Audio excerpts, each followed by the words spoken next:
Bienvenue au récapitulatif du film. Aujourd'hui, je vais vous montrer un film de thriller d'action de 2020 intitulé Spoiler à venir, faites attention et faites attention. C'est une nuit particulièrement pluvieuse et l'homme est vu assis dans son pick-up. Il est évidemment troublé d'abord, il enlève son alliance. Et la jette allume une allumette, puis sort de la voiture. Avec une bonbonne de gaz. Et un marteau à la main en brisant les portes de la maison, il alerte les habitants qui courent vers lui. Pour être violemment descendu, il verse du gaz partout dans la maison. Et l'allume en feu alors qu'il s'éloigne. La maison explose, Rachel dort sur le canapé. Et se fait réveiller par Andy, son avocat. Et meilleur ami, il lui dit que son futur ex-mari veut sa maison. Et qu'il devrait déposer une objection. Elle coupe court à la conversation. Lorsque son fils entre et lui dit qu'elle devrait s'habiller ou qu'ils seront en retard, le fils Kyle est dans la salle à manger avec son oncle Fred, qui parle à sa mère âgée. L'attaque violente de tout à l'heure est mentionnée aux nouvelles en disant que l'homme était l'ex-mari de la femme avec des antécédents de abus de substances et violence. Fred et Kyle discutent, alors que Rachel cherche ses ciseaux de canne à sucre. La petite amie de Fred les rejoint sur la table et ils parlent de leurs problèmes financiers, en particulier du coût de la maison de retraite de leur mère. Elle part avec Kyle et ils montent dans leur voiture. Terriblement vieille, ils se retrouvent coincés dans la circulation et se disputent pour prendre l'autoroute. La maman décide de le faire même si son fils proteste, en disant qu'ils vont être en retard. Au volant, elle reçoit un appel de son mari et l'enfant décroche. Heureux de parler à son père. Il est déçu presque immédiatement, lorsque son père annule leur plan pour aller à un match. Alors que la maman essaie de réduire le coût pour aggraver les choses, il se retrouve toujours dans un embouteillage sur l'autoroute et sa mère reçoit un autre appel, cette fois d'un client quand elle ne peut pas se mentir et le client se rend compte qu'elle sera à nouveau en retard. Rachel se fait virer. Le fils la taquine un peu pour lui remonter le moral puis suggère qu'ils prennent la prochaine sortie de l'autoroute et passent par les rues de service. Sortant de l'autoroute, il s'arrête sur un feu rouge derrière un pick-up gris. Quand le pick-up ne bouge pas à mesure que la lumière change, elle commence à klaxonner et tourne autour de lui à la lumière suivante. Il se lève à côté de leur voiture. C'est l'homme qui a mis le feu à la maison. Il leur a demandé de baisser leurs fenêtres. Et Kyle le fait. Rachel et l'homme ont un va-et-vient maladroit avec lui, la condescendant, puis s'excusant en s'attendant à ce qu'elle fasse la même chose, mais elle lui répond qu'il n'est pas d'accord. Il la menace de hocher et de colère en la menaçant qu'elle découvrira ce qu'une mauvaise journée signifie vraiment, que Kyle a peur et lui demande d'y aller. L'homme commence à les suivre et les coupe 2 fois. Rachel prend une autre route et parvient à amener Kyle à l'école très tard. Elle appelle Andy et lui demande de la rencontrer pour le petit déjeuner dans 20 minutes. En promettant de ne pas être en retard même si elle manque d'essence. Rachel s'arrête à une station-service, mais la pompe et entre à l'intérieur pour obtenir quelques autres choses. Quand elle va à la caisse pour payer, elle voit le pick-up gris garé derrière sa voiture. Inquiète, elle dit à la caissière et à un gars qui fait la queue à côté d'elle que l'homme dans le pick-up la suit après une dispute. Le gars dit qu'il la raccompagnera et prendra ses plaques pendant qu'elle alimente le réservoir et monte dans la voiture. Les gars lui disent que les plaques de l'homme qu'elle conduit, puis le gars reste derrière en disant à l'homme et au pick-up de ne pas suivre soudainement. L'homme le renverse dans la rue et il se fait frapper par une deuxième voiture pendant que le pick-up continue de poursuivre Rachel. Elle essaie de le perdre en chemin, mais ils sont à nouveau coincés dans un embouteillage avec lui juste derrière elle. Il enfonce sa voiture encore et encore, mais personne ne réagit. Il recommence à conduire et Rachel ne trouve pas son téléphone pour appeler à l'aide. L'homme tire à côté de elle, lui montre qu'il a son téléphone. Elle s'en va, provoquant un accident sur le chemin et courant presque sur une femme pensant qu'elle l'a finalement perdue. Elle se lève dans un parking pour se cacher et calmer ses nerfs. Pendant ce temps, Andy attend Rachel dans un restaurant qu'il appelle, mais ne reçoit que la messagerie vocale.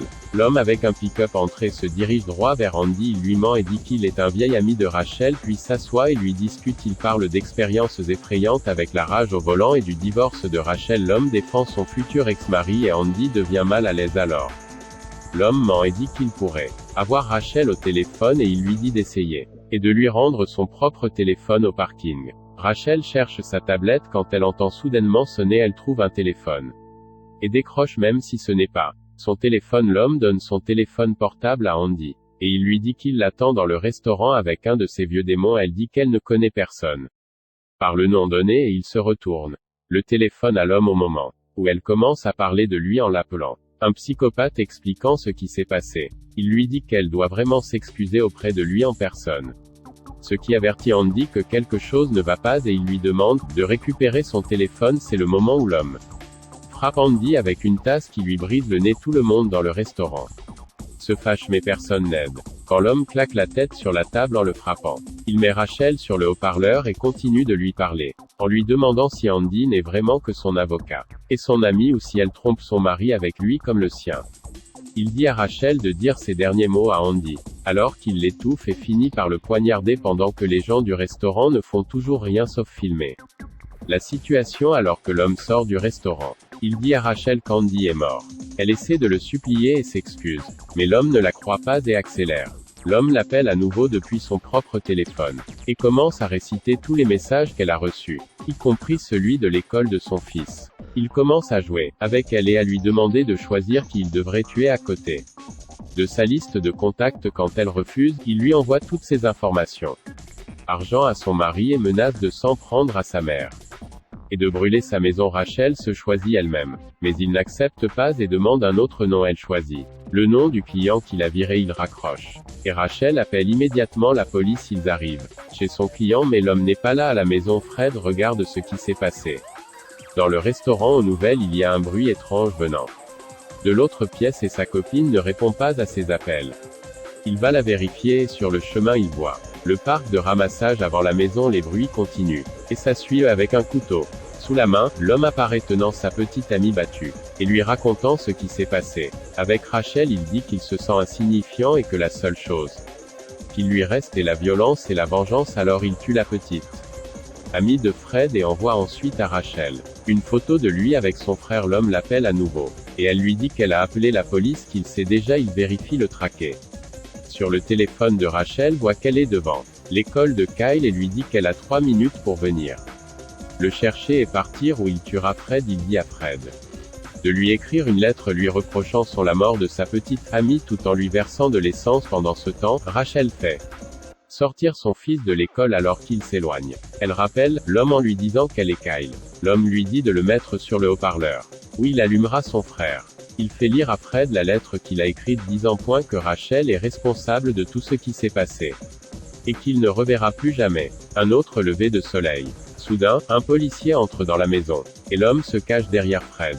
Il allume Fred en feu, et s'enfuit mais le flic lui tire dans l'épaule. Rachel peut entendre tout ce qui se passe. Le téléphone. Elle arrête la voiture, et tombe en panne alors que Kyle essaie de la réconforter. Le téléphone sonne à nouveau. C'est l'homme qui lui dit que Fred est mort. Il menace Kyle mais elle le menace de revenir avec toutes ses ordures et brise le téléphone. Elle et Kyle montent dans la voiture et se dirigent vers le poste de police. Sur le chemin, ils se rendent compte qu'ils pourraient les suivre avec la tablette de Rachel. Kyle le trouve tapé sous son siège et veut le jeter par la fenêtre mais Rachel a l'idée de suivre l'homme avec une tablette comme il les a suivis, avant que Kyle ne se rende compte qu'il est juste en face d'eux. Après l'avoir volé la camionnette du voisin, il voit une police, la voiture en face aussi et Rachel dit à Kyle de mettre sa ceinture de sécurité sur le côté de la camionnette. Se dirigeant directement vers la voiture de police, Kyle essaie d'attirer l'attention des policiers mais l'homme comprend ce qu'ils font, et percute la voiture de police provoquant un énorme accident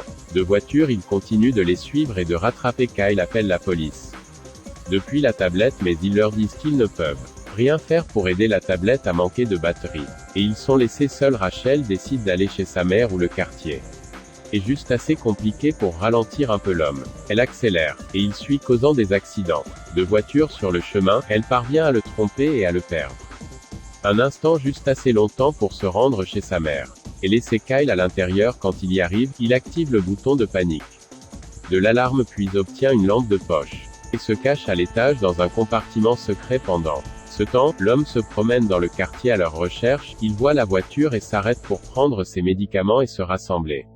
Soudainement, Rachel lui entre avec une autre voiture. Elle se dirige vers sa voiture mais il l'attrape et l'épingle au sol. Il lui dit qu'elle se souviendra toujours de lui. Ce qu'elle pourrait. L'enfant fait du bruit et Rachel apparaît dans la cachette, mais l'homme avec lequel ils se battent avec l'homme qui s'en prend constamment à Kyle et Rachel l'attaque sans relâche pour qu'il ne puisse pas l'atteindre. Il la renverse et commence à étrangler son fils, mais elle trouve ses ciseaux de canne à sucre et le poignarde. Enfin le tuer. La police arrive finalement à la maison. Rachel et Kyle sont approchés par le policier, qui a trouvé Fred et il lui dit qu'il est toujours en vie. Il se dirige vers l'hôpital pour le voir en s'assurant qu'il ne fâche personne d'autre sur leur chemin. Assurez-vous de vous abonner et d'activer les notifications, afin que vous puissiez regarder plus de vidéos comme celle-ci. Merci de regarder.